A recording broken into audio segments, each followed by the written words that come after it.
Friends मु आपण मानकु स्वागत करुछि मो YouTube channel Odia job and take update को।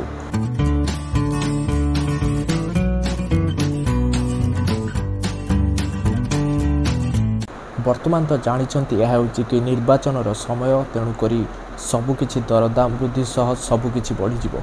तो जानतु आजिकार अपडेट कौन रही। आज मुख्यमंत्री नवीन पट्टनायक कौन कौन घोषणा करछंती। आज से घोषणा करछंती कि जो पंचायती राज विभाग रे जो माने चाकरी करुले जो माने निर्वाचन रे नियुक्ति होउथिले सेही माने वर्तमान किछि दिन तळे गण आंदोलन करथिले एवं ताहार रिजल्ट ही आसी जाइछि। वर्तमान राज्य पंचायती राज प्रतिनिधि माननकु तांकर दीर्घ दिनर दाबी पूरण होइछि। सेमानंकु भी खुशी करैछंती राज्य सरकार एवं शेषरे सेमानंक पारितोषिक और भत्ता मध्य बढ़ाइछंती। राज्य सरकार नूतन विज्ञप्ति अनुଯାयी जिला परिषद सदस्य पंचायत समिति सभ्य एवं सरपंचक भत्ता मध्य वृद्धि करिछंती।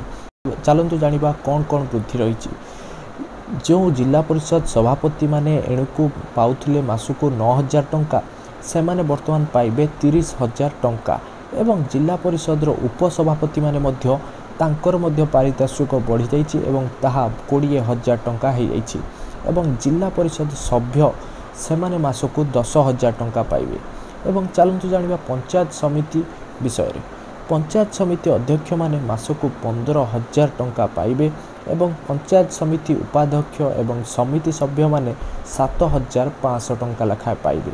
एवं आपण माने तो निश्चित जानिथिबे कि आगुरु सरपंच मानकर पेमेंट थिला 2,350 टंका किंतु ताहा वर्तमान वृद्धि करा हे 10,000 टंका हेछि एवं ताहा आजिठु सरपंच माने 10,000 टंका प्रति मासरे पाइबे एवं सही परि नायब सरपंच माने मध्य 940 टंका पाउथिले एवं से माने वर्तमान 4,000 टंका पाइबे।